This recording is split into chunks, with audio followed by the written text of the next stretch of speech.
Sadgurunath Maharaj Ki Jai, and welcome to Jagadambe Reads the Holy Books of India, ShrimadBhagavatam366. As you may remember, Satyabhama was very upset because her father had been murdered. She insisted on the body of her father being preserved in oil and went all the way to Hastina to tell Krishna about it. Krishna was horrified at the terrible deed that had been done by the jealous men in Dwarka. He pacified Satyabhama as best he could. He said that he would avenge the death of her father, and he rushed back to Dwarka with the intention of killing Shatadanva. 232. Shatadanva. Hearing that Krishna was coming back to Dwarka with wrathful eyes, which was spitting fire, Shatadanva went to Kritavarma and said, "You are the one who instigated me to do this dreadful thing. It is up to you to save me from the fury of Krishna." Kritavarma would not accede to the request. He said, "I dare not oppose the terrible brothers and lose my life. I have been told that they are incarnations of God. I will not do anything to displease them. They are powerful." Kamsa lost his life at the hands of Krishna, who was yet a young boy. And have you not heard how the brothers defeated Jarasandha by destroying his army again and again? I can do nothing to help you. Shatadanva was shocked by the behavior of Kritavarma, who was the one who had made him commit the terrible crime. But he had no time even to quarrel with him. He asked Akrura to aid him in his hour of need. He too proved a broken reed. Akrura became sanctimonious and God-fearing suddenly.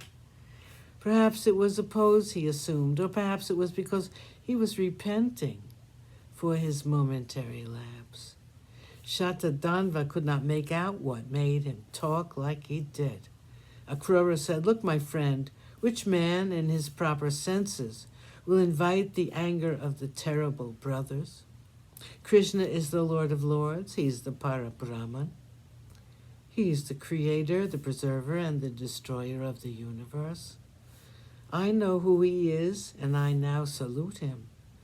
Akrura closed his eyes, and it seemed as though he were lost in meditation.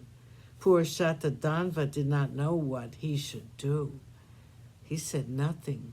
He placed the jewel on Akrura's lap and, jumping on a horse which could cover 100 yojanas a day, fled from the spot as fast as he could. Balarama and Krishna followed him in the chariot which Dwaraka was driving. When he reached the outskirts of Mithila and the gardens skirting the city, Shatadanva's horse fell down dead. Leaving it there, he began to run desperately. Krishna jumped down from his chariot and ran after him. He caught up with him very soon, and using his chakra, Krishna cut off his head. When he was dead, Krishna looked for the jewel among his clothes and couldn't find it. He went back to his brother and said the killing of Shatadanva was unnecessary. The jewel could not be found on him. Balarama said, "Do not acquit him so easily, Krishna. We know that he killed Satyajit, and the culprit has been punished. You did no wrong, and as the killing of Bhama's father was for the sake of the jewel Saimantika, I'm sure the sinner has left it in someone's charge in the city. Go back to Dwarka and look for it there. As for me, now that we have come this far, I would like to see my friend, the king of Videha, and then return to Dwarka." Balarama entered Videha and proceeded towards the king's palace. Krishna hurried back to the city and went straight to Satyabhama. He told her that he had killed Shatadanva and had thus avenged the killing of her father. But the jewel could not be found. Satyajit had no sons, and so Krishna took care of the final rites for the dead man. Sadgurunath Maharaj Ki Jai. Thank you for coming. I hope you come again.